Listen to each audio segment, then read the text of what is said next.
Hi YouTube. This is awkward. It's been a minute.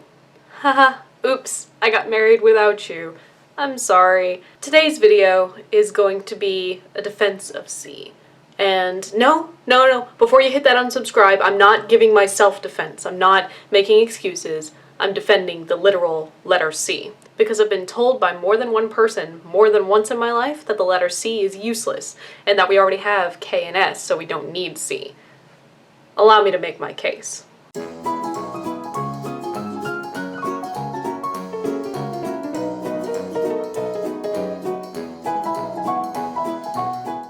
This episode is brought to you by the letter C, also known as Charlie, or dash dot, dash dot.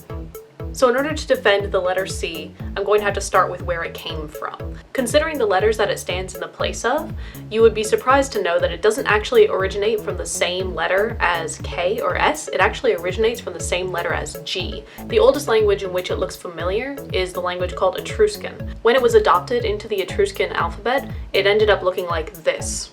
It was adopted from the Greek gamma to actually represent the k sound. The Etruscan language didn't originally have any visual representation for what we call a plosive consonant. A plosive consonant describes the sound that is made when we stop air in our mouths or in our throats. So sounds like k and t, which is K and T respectively, but those didn't exist in the Etruscan language until we adopted gamma to represent k or g, depending on the word that you're looking to form. During the 3rd century, a character was actually invented to represent the g noise, so C took on the sole responsibility just for the k noise. In order to find the origin of the soft C, where C makes a s noise, you have to go to the other origin, which actually brings around the modern representation of the letter C.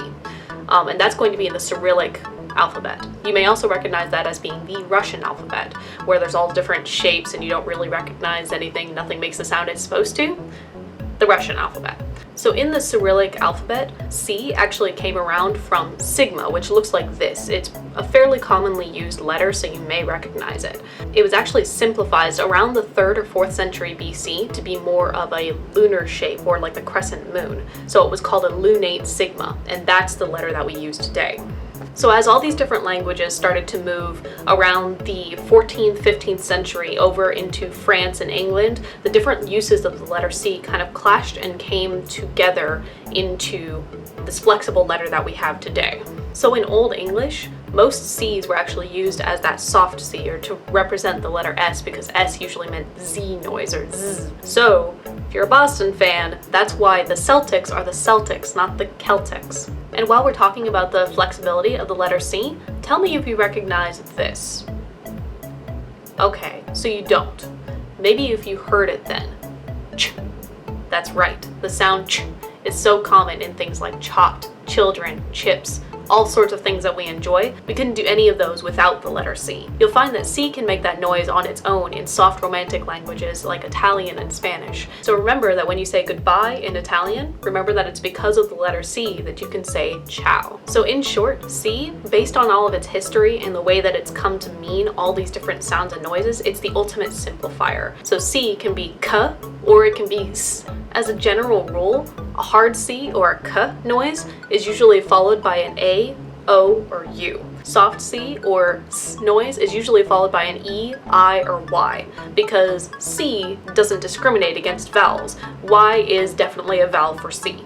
So now that you have a history of the letter C, let me reassure you that you'll be seeing more of this C in the future. Turns out that getting married is actually a way busier time than you would think.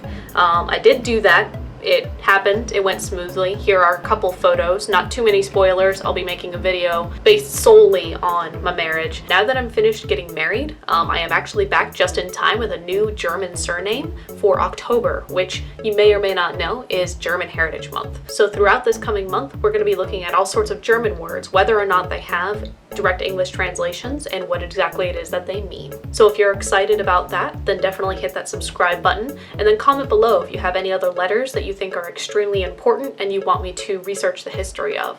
Thanks so much for sticking around with me, and look forward in the future to learning about more words, their definitions, and where they came from. A hard C or a k? Is that gonna come out backwards? No, I think I'm doing that right. That's why you see so many C's in Middle English. Huh.